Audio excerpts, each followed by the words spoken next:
Hello, everyone. It's 3 o'clock. Welcome to the Middle East Forum's webinar series, Israel Insider with Mr. Ashley Perry. I'm Stacey McKenna, and I will be moderating this discussion. We are pleased to have Mr. Ashley Perry, advisor to the Middle East Forum's Israel office, join us here each week to update us on everything Israeli. Mr. Perry will be giving us a briefing on current Israeli affairs for roughly 10 to 15 minutes, then open it up for questions. Should you wish to ask a question, please use the Q&A box located at the bottom of your screen. We'll do our best to get to all questions, but we have many participants on the webinar, so I apologize in advance if we do not get to yours today. And now, with no further ado, I will turn the discussion over to Mr. Ashley Perry. Thank you very much, Stacey. And as I've said, pretty much with every single one of these webinars, today was a fascinating and crucial day. We had the extraordinary and unique visit of Secretary of State Mike Pompeo to the region, well, to Israel only. He was on the ground for 6 hours in total.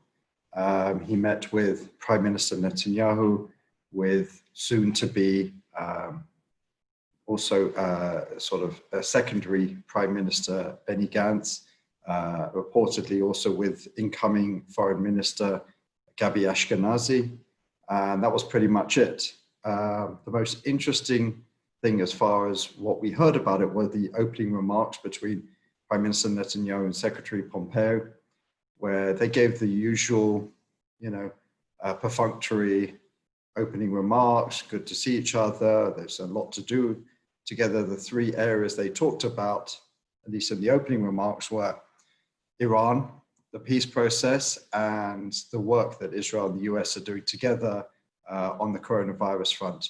What was most fascinating is the lack of any talk, any mention on what was the issue on everybody's lips, is annexation and sovereignty. And I think that's quite telling. As someone who's been in these type of meetings before, as someone who's written many communiques, many press releases, official government press releases, it's sometimes what's left out, which is just as important, and the language that's used. And the fact that annexation was not referred to, I think, is very telling. There's been a lot of talk about what exactly the US administration's point of view is regarding annexation. We've heard very positive things, we've heard less positive things. I think there is a bit of a disagreement in the US administration exactly how to react or how much to push Israel on annexation or not. This all came to a sort of head because of the Trump peace plan, the Peace to Prosperity plan that was released last year. And it said that Israel would be able to hold on to certain territories. This was supposed to be in the context of some sort of peace agreement. And there's been talk that Israel would have to give a quid pro quo if it wanted to annex any territories on recognizing a Palestinian state and maybe even taking some steps towards that. And the fact that Mike Pompeo came all the way to Israel during such a difficult time, I think is telling. There were photos of just him and Netanyahu in a meeting, as they say in Israel, 4 eyes together. And my particular feeling is he came with a message of caution. He said to Israel, he probably said to Israel, Mike Pompeo is a good friend of Israel, that there are certain question marks over exactly what Israel will do, how much it will do, in coordination with who, because again, the word annexation was not used by any of the principals in this meeting. Before he came to Israel, he did a few interviews, primarily with the Israel Hayom newspaper, which is very pro Netanyahu, very pro President Trump, where when he was asked about annexation, he kept on repeating, it's not for us to tell the Israelis what their policy should be. He did not say when pushed whether he fully supported Israel's steps, unlike Ambassador David Freeman, who is a far more vocal supporter of annexation ideologically, if you look at his background. Interestingly, Ambassador Freeman was not at the meeting today. There was something put out that he had some sort of respiratory issues, nothing too major, and it was confirmed he did not have coronavirus. maybe the conspiracy theories amongst us will see something in the fact that he didn't get any FaceTime with the Secretary of State. I'm not sure about that. But basically, as I said, I think it would be very interesting. I've always been of the opinion that Prime Minister Netanyahu will not do much after July 1st, because that's the date which the coalition agreement sets, that they can start taking steps towards some sort of annexation. I've long been of the feeling that Netanyahu will do some symbolic gestures. He won't go too far, but he'll do something to say that he's taken certain steps. Fascinatingly, and this really is quite telling, and I'm still trying to get my head around it, YAMNE, the right-wing religious party, will not be joining the coalition. I don't understand this, and I've spoken to various people high up in the Likud and YAMNE, and no one can really give me a good answer as to why. To me, it makes sense to bring YAMNE in. He buttresses this coalition. He brings it to, I believe, 78 or 79, meaning no one single party can bring down the government, which gives Netanyahu that added element of stability. And also, by bringing in a party which is seen as more to the right of Netanyahu, he will then solve the problem of having a party in the opposition attacking him over what will most certainly be a lack of maximalist annexation plans. So I don't really get this. Maybe it's a personal thing. Maybe it's simply because Netanyahu just doesn't have that many ministries, government positions to give out, especially as there are a lot of people in the Likud, a lot of high-ranking people who believe that they should get some very strong ministries. These are being handed out as we speak. The government is supposed to be sworn in tomorrow at 10 o'clock Israel time in the evening. There is still time to find a way for YAMNE to go in. What's happening at the moment is there's a possibility of breaking up YAMNE, bringing in maybe Rafi Peretz, who's the current education minister, again, just to devalue their position to a certain extent in the opposition. Rafi Peretz is a man who doesn't really have such a big following, so some feel it won't be a great loss, but it will give Netanyahu some sort of trophy to say that he's broken up the four people at the top of YAMNE who are the most prominent members. So I believe that could well happen. But it does seem that Naftali Bennett, the leader of YAMNE, and Netanyahu have not had a good relationship ever since Bennett left Netanyahu's office about 2 decades ago with Ayelet Shaked. The two have had a very difficult relationship, and it doesn't seem to be getting any better. It's interesting that YAMNE would be considered the most natural partners for Likud, but they were certainly left to the end of the negotiations. The ultra-Orthodox parties were brought in almost immediately after Gantz. The second ultra-Orthodox party signing formally in the last few hours, but the smaller ultra-Orthodox party was signed within minutes of the ink drying on the Gantz, on the blue and white Likud agreement. So the question remains, why is YAMNE out? It's one that I haven't been able to solve. It doesn't make sense to me. It could just be that they were trying to use leverage, and Bennett believed that he would be in anyway, so he thought he'd try to raise his leverage. He wanted a very strong ministry. He was offered education, which is a position he's held before, and one other ministry and perhaps a deputy ministry. Maybe that wasn't enough to satisfy, as I said, this four personalities at the top of the list. But again, it's a bit of a bizarre one. It's certainly one that I didn't predict, but there is still enough time for this to be patched up. Doesn't seem like it would.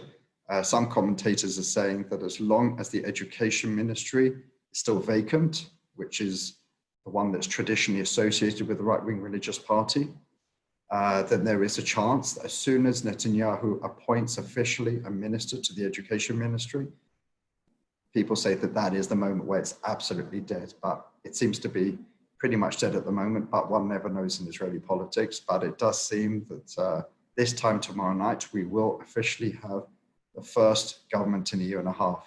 We've been talking about this for a long, long time, but now it does seem like it's finally happening. As I said, Secretary of State Pompeo is in the region. That's a fascinating element. Not much, as I said, came out of it, but we'll definitely hear more about it in the coming days. And that's pretty much the situation. Iran, we talked about that last week, and we spoke about how a defense ministry official said that Iran is leaving Syria. We now know that that is not true. Iran is vigorously building more bases. They found a new base on the border with Iraq very recently, and Hezbollah have certainly rubbished this idea. Iran has come out against it. So as I said last week, it doesn't seem like there's much behind that. So it's unclear why that statement was made. So it's definitely something that Israel's keeping an eye on. I'm sure that Secretary of State Pompeo and Prime Minister Netanyahu spent a long time, probably the longest, speaking about Iran, because it is something very much on their mind with the US and the JCPOA, the Iran nuclear agreement, exactly how that's going to play out. Can the US, as some are suggesting, get back into the agreement to leave it again, so sanctions can then kick back in, wider sanctions than just the US at this moment. This is the sort of strategy at the moment to see how they can hit Iran the hardest. So I'm sure that that was probably the bulk of the meeting today, and that was one of the large reasons why he came to the region. So these are kind of the fascinating things that are happening today, even in the last few hours, and even in the next few hours. I'm sure there's fascinating things to talk about that we'll be talking about next week. So with that, I'm happy to answer any questions. All right, thank you so much. So we have a couple questions that came in. Why use the term annexation over something else, such as extension of sovereignty? Well, in Israel, they pretty much, in legal terminology, they pretty much mean the same thing. There are possibly slightly minor readings of the term, but I use the term interchangeably, which many do in Israel. Applying sovereignty, annexation. As I said, it's hard to see where the major differences are. Maybe they have a little bit of a political terminological difference, but I'm happy to use the term applied sovereignty moving forward. All right, thank you. Can you comment on how Israel may be affected by Turkey's increasing influence in the Mediterranean? Well, Turkey is certainly a major player here in the Eastern Mediterranean. For many years, Israel's, I mean, we're talking going back to the 70s, Israel had a plan or a strategy to reach out to the non-Arab nations in the region. Turkey was one, Iran before the fall of the Shah, before the Iranian Revolution was another one. And it certainly emboldened extremely strong relations with both of these states and others. And obviously after the fall of the Shah and the rise of the Ayatollah regime, obviously Iran was, went to the other extreme and became the most implacable enemy of Israel in the region. But Turkey remained a very, very strong ally in many, many different areas. That is until the Erdogan regime came in, and Erdogan made a very special effort to ostracize Israel, to break the relationship, to harm the relationship. He believed that in doing so, he would be able to engage the region as a major player. Turkey's always seen itself as a major player in the region, in the Islamic world. You know, there's a former Foreign Minister Davutoglu's theory of neo-Ottomanism, creating some sort of influence in the former region of the Ottoman Empire. Whatever the reasons are, Israel and Turkey have long since ceased seeing eye to eye, and the relationships have been damaged extremely. I mean, there's been many events, the Mavi Mara incident, there were some other incidents that I was involved with where the, not personally, but the Turkish ambassador, if anyone remembers, was put on the lower seat when he met with the Deputy Prime Minister. I was working with the Deputy Prime Minister at the time. There are many, many elements, but Turkey is certainly not a great ally of Israel today. It is a problematic regional player. It has very close relationships with organizations like Hamas, which obviously are terrorist organizations.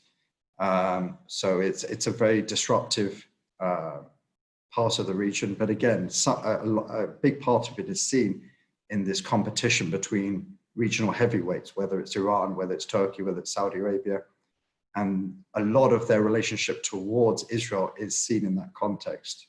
There's certainly no love for Israel amongst many of these nations, but a lot of their actions against Israel or in favor of hostile elements to Israel is largely seen as a competition between these heavyweights and to who can control the Islamic world, who can control the Mediterranean region, etc.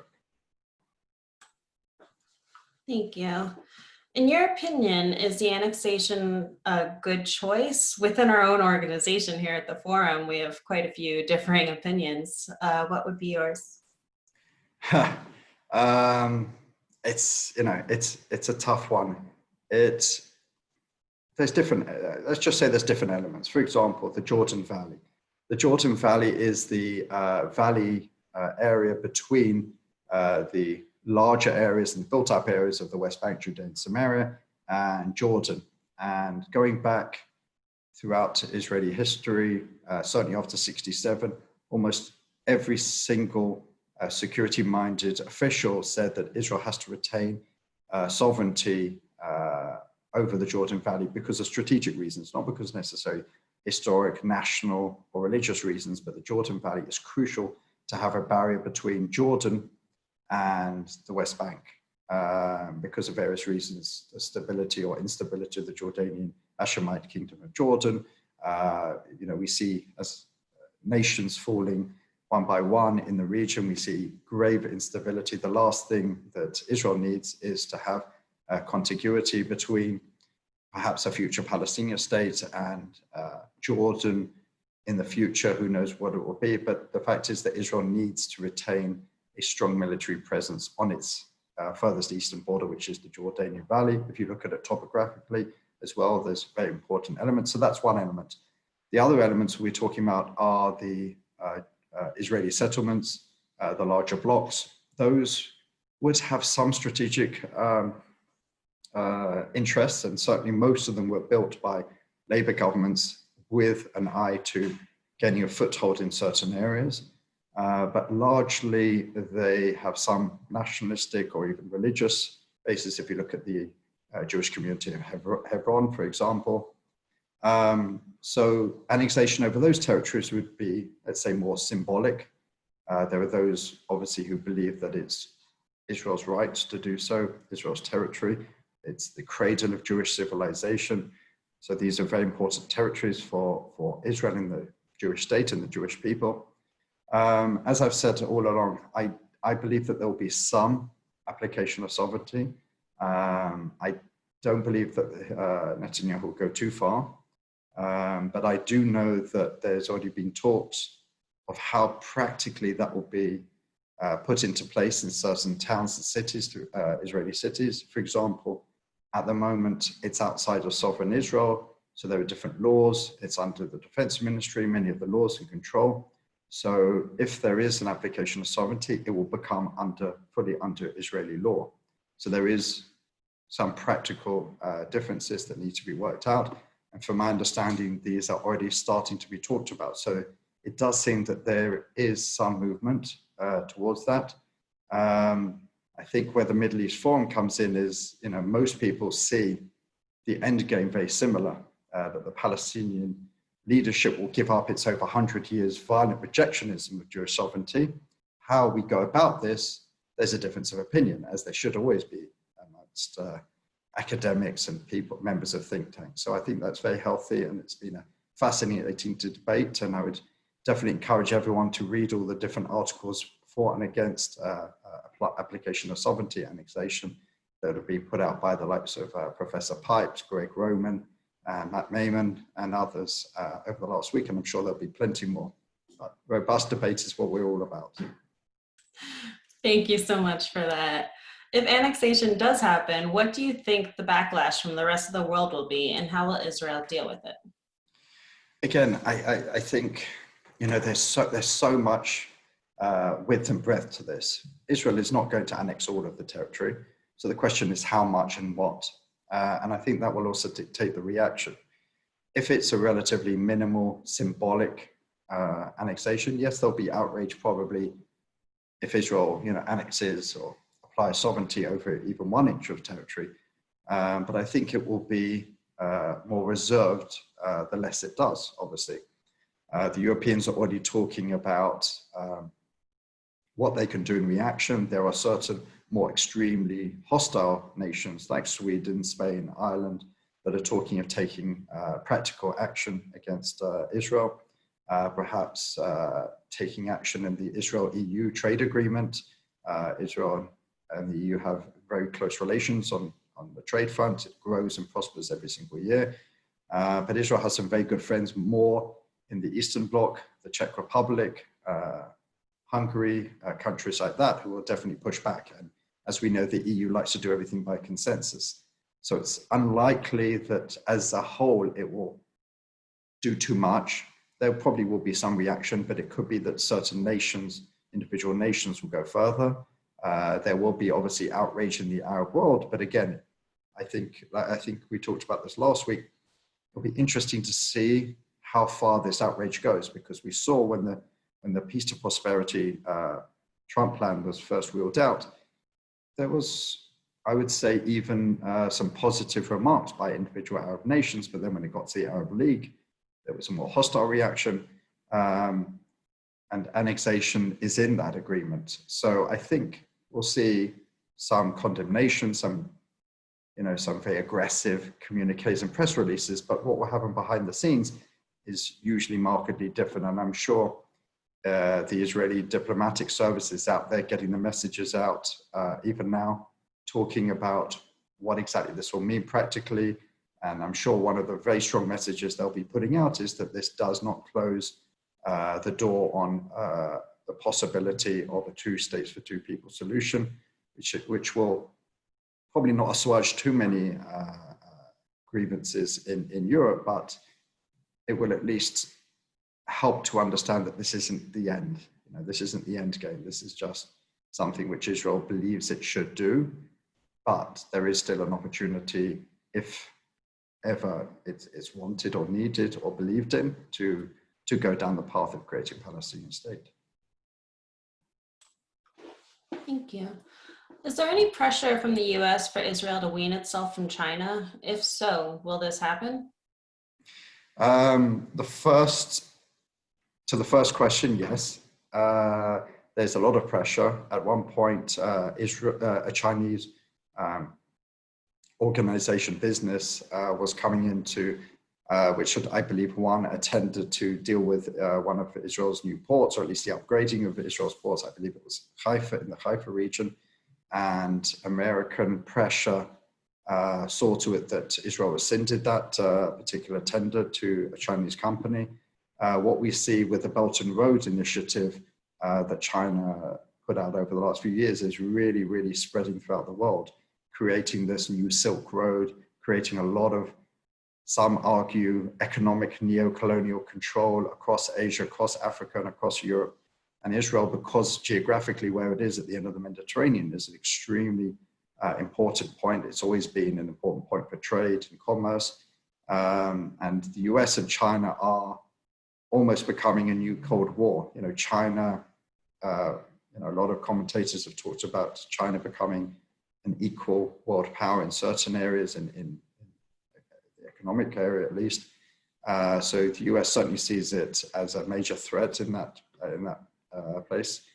And yes, there has been a lot of pressure for Israel to, let's say, wean itself off that relationship. There was even a moment of brevity when Secretary of State talked about that, and you could see Netanyahu sort of chuckled with a bit of unease. So I'm sure that was even spoken about today. And the US is not just having that sort of conversation with Israel, it's having a conversation with lots of its allies in Africa, in Asia, and in Europe.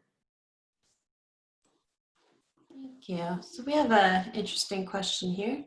Can you reflect on suggestions that the new Omani Sultan had tried to mediate between Iran and Israel? Would Netanyahu have rejected this?